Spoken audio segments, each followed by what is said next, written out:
I am Nana Michael, Water Head Water 2 by 16.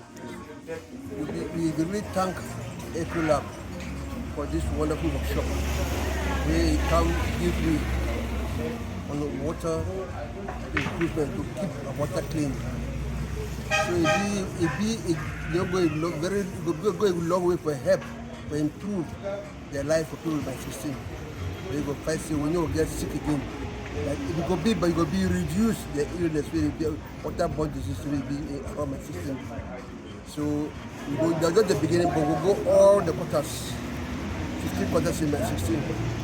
So we really thank EKCOLAB for this wonderful work. EKCOLAB, because we can tell how we can manage our water system and the environment, how we can avoid sicknesses which will come through drinking of contaminated water and a dirty environment.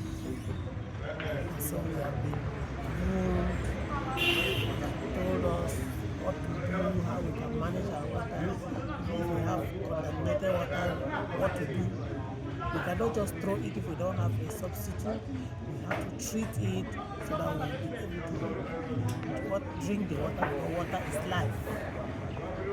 So that is why we are here. We are just so grateful that we are here this morning to have this knowledge, and we think we are looking forward to the next part of it, which will be practical, so that we know precisely what to do at what time to avoid this community being sick through waterborne diseases and a dirty environment.